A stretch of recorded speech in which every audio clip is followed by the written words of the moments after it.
कि भाई चंद्रशेखर आजाद का सिपाही जो है इतना मजबूत है कि मिस्टर एक धौरैया है कोई। उनका धवरिया हाथरस वाला जो है। हाँ धवरिया, वो हाथरस वाले मामले में भी उन्होंने कुछ ऐसे ही उल्टे सीधे बयान दिए थे। मैं उनको खास तौर पे एक सूचना देना चाह रहा हूँ कि जिस तरह का तुम्हारा नाम है उसी तरह के तुम्हारे साथ कांड हो जाएगा किसी दिन। ऐसे धोए जाओगे, ऐसे धो जाओगे कि बचना मुश्किल हो जाएगा। आजाद साहब को उंगली टच करना, मारपीट करना, ये तो बहुत दूर, तू पास से भी नहीं गुजर पाएगा भाई। तू पास से भी नहीं गुजर पाएगा। जहां जिस जगह मिला वहीं धुलाई होगी और जबरदस्त होगी। मुकदमों की परवाह लोगों ने ना पहले की है, हमने ना आज करेंगे, क्योंकि कुछ मामलों में हमें कानून से हटके भी काम करने पड़ेंगे। लातों के जो भूत है ना, बातों से नहीं मानते, तो इनका भूत तभी उतरेगा जब इनको लात पड़ेंगी।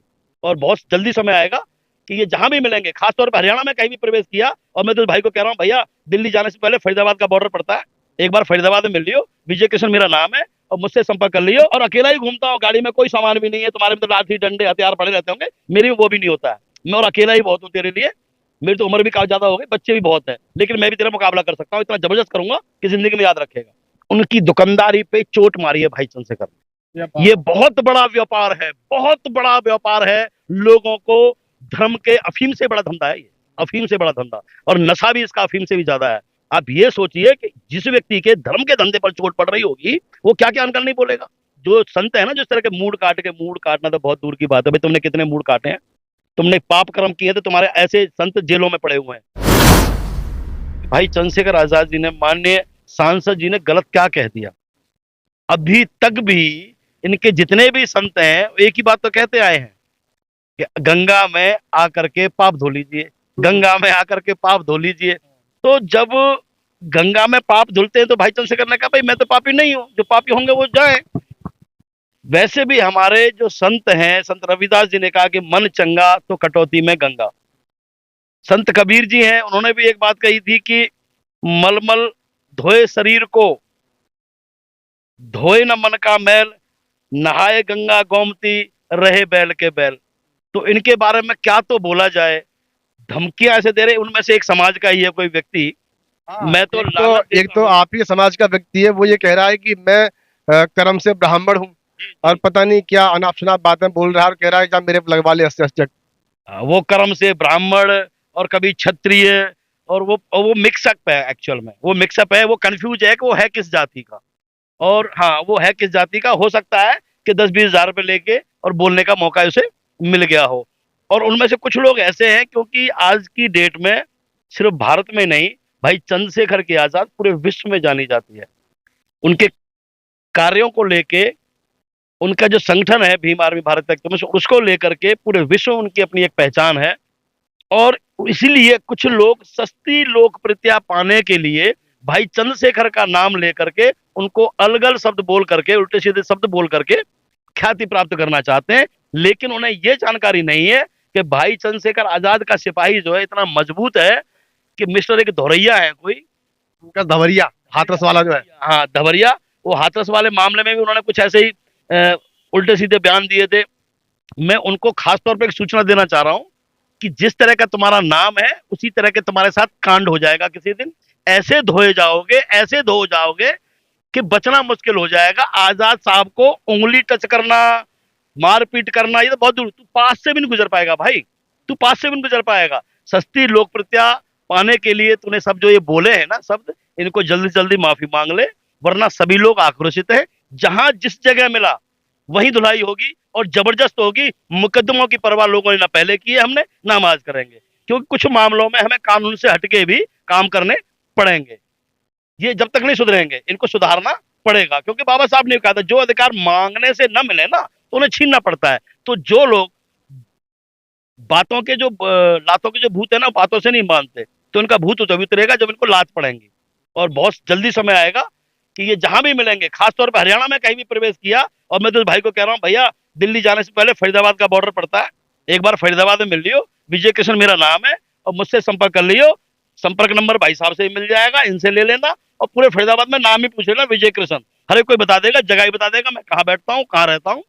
और अकेला ही घूमता हूँ, गाड़ी में कोई सामान भी नहीं है, तुम्हारे में तो लाठी डंडे हथियार पड़े रहते होंगे, मेरी में वो भी नहीं होता है। मैं और अकेला ही बहुत हूँ तेरे लिए।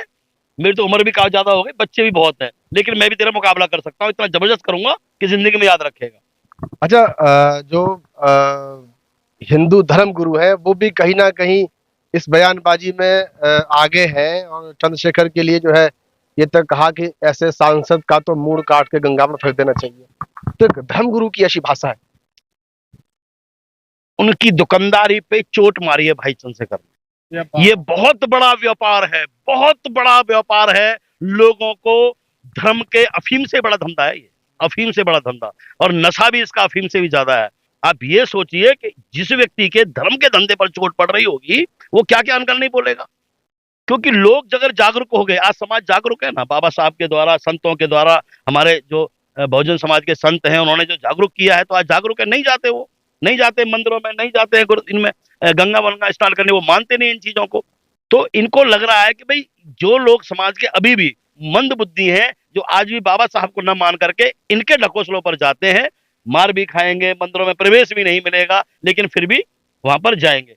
हालात ये है, कहते हैं कि पाप धुल रहे हैं, वहां तो पाप हो रहे हैं। मैं नहीं कह रहा, बहुत सारे सोशल मीडिया पे वीडियो वायरल हो रहे हैं, आज भी हुए थे, कल भी हुए, 3-4 दिन से मैं लगातार देख रहा हूं कि महिलाएं वहां से गायब हो रही हैं। महिलाएं जो यहाँ से जा रही है परिवार के साथ, नाबालिग बच्चियां भी दी गई हैं साधुओं के साथ में। जी, कुछ नाबालिग बच्चों को वो तो अपना वो दीक्षा विक्षा भी दे रहे हैं, उनको संत भी बना रहे हैं शायद। दूसरा, एक आध पे शायद मुकदमा भी दर्ज हुआ है किसी नाबालिग बच्चे की वजह से। दूसरा, 12-15 किलोमीटर तक पैदल चलने पड़ेगा, वापसी भी उतने की है। वहां जा यातायात की कोई व्यवस्था नहीं है, वहां जाकर के रहने की कोई व्यवस्था नहीं है, हगने की कोई व्यवस्था नहीं है, खाने की व्यवस्था नहीं है, महिलाओं के लिए कपड़े बदलने की भी व्यवस्था नहीं है। आप तो पाप करवा रहे हो वहां बुला करके लोगों को, पाप धुल थोड़े रहे हैं, वहां तो पाप किए जा रहे हैं। लेकिन अब सबसे बड़ा पापी तो आपके नेता को बना दिए हैं। वो कह रहे हैं कि सबसे बड़ा पापी तो ये चंद्रशेखर आजाद है, जो सांसद। जो लोग पापी बता रहे हैं ना, मैंने बताया ना, धर्म के धंधे पे चोट मारी है भाई चंद्रशेखर आजाद ने। और जब उनसे कोई सवाल करेगा तो जवाब तो पाएगा। पत्रकार ने सवाल किया है, भाई मैं नहीं मानता, नहीं मैं ही ना, मेरे संत महापुरुषों ने भी ये नहीं कहा कि भाई आप जाओ इस जगह पे, तो मैं क्यों जाऊं, मैं नहीं मानता। जिन्होंने पाप किए हों वो जाएं, वो धोएं। एक बात इसमें ये भी है कि चंद्रशेखर ने सामने से ऐसा नहीं कहा है, पत्रकार ने ये सवाल किया था उनसे, तब उन्होंने इसमें ये बात कही थी कि जिसने पाप किए हैं वो चला जाए। इस तरह का कुछ उनका बयान था। एक सवाल का जवाब उन्होंने दिया और उनको लगा कि भाई ये वीडियो ज्यादा वायरल हो रहा है, अब कहीं ऐसा ना हो कि हमारे धर्म के धंधे पर ही चोट पड़ जाए। इस धर्म के धंधे को चलाते रहने के लिए ही लोगों ने इस तरह के बयानबाजियां शुरू की हैं। और जो संत है ना, जो इस तरह के मूड काटना तो बहुत दूर की बात है। भाई तुमने कितने मूड काटे हैं, तुमने पाप कर्म किए हैं, तो तुम्हारे ऐसे संत जेलों में पड़े हुए हैं। कुछ कांग्रेस ने पहुंचाया, कुछ भाजपा ने पहुंचा। सरकार जिस दिन हमारी आ गई, लाइन इतनी लंबी होगी कि कोई बचाने वाला पैदा नहीं होगा। एक व्यक्ति और है, उत्तर प्रदेश के अलीगढ़ से है, छर्रा मंडी से। उसने तो जो है उनकी माता जी के लिए भी जो है कुछ टीका टिप्पणी करी। मिस्टर लोधी, हम अपने संतों महापुरुषों और खासतौर पे भाई चंद्रशेखर के आदेश का भी पालन करते हैं। उन्होंने हमसे हमेशा ये कहा है कि जहां भी किसी भी बहन बेटी पे अन्याय अत्याचार होगा, वहां आपको बिना मदद मांगे उस परिवार के उनकी मदद करनी है, उनके लिए खड़ा होना पड़ेगा। हम हमेशा खड़ा होते हैं। खासतौर पर हरियाणा में जहां मेरी जिम्मेदारियां रहती हैं, मैं हमेशा वहां पर खड़ा होता हूँ अपनी टीम के साथ में। हमारी टीम वहां पर खड़ी होती है, पूरे देश में यही है। तो मैं उनकी माता बहनों पर तो कोई टिप्पणी नहीं करना चाहूंगा, क्योंकि मैं भी माता बहनों वाले, हम उनका सम्मान करते हैं। लेकिन उस मूर्ख व्यक्ति को, लोधी को, ये बताना चाहता हूं कि तू जिस तरह की धमकियां घर बैठे में दे रहा है ना, हालांकि अलीगढ़ की टीम ने मामला संभाल लिया है और उसके खिलाफ मुकदमे भी दर्ज हुए हैं, और शायद कुछ दिन में वो माफिया भी मांगता फिरेगा। इससे पहले एक महिला ने भी उल्टा सीधा समाज के लिए बोला था, बाबा साहब के लिए बोला था, वो फिर बाद में माफिया मांगते। इनका काम है, ये प्रचारित होना चाहते हैं कि किसी तरह से हमारा चेहरा भी चमक जाए। हम कर्म में विश्वास करने वाले लोग हैं, हम अपना काम कर रहे हैं, हम अपना कर्म कर रहे हैं, अच्छा कर्म कर रहे हैं। रिजल्ट भी हमारा बताता है कि हम वास्तव में अच्छा था। लोग भी बताते हैं कि वास्तव में ही आजाद समाज पार्टी, चंद्रशेखर भाई आजाद के जो लोग हैं, उनकी टीम है, वो भी अच्छा कार्य कर रही है। तो हमें इन जैसे टटपूंजियों के जुबान नहीं लड़ना है। हाँ, कभी तुम्हारे में दम है तो सामने आ जाओ, और जो तुम माँ बहनों को गालियां दे रहे हो ना, एक बार सामने बैठ के देख लो। ये वीडियो बना करके और छुपके से बोलना, वहां पर आना,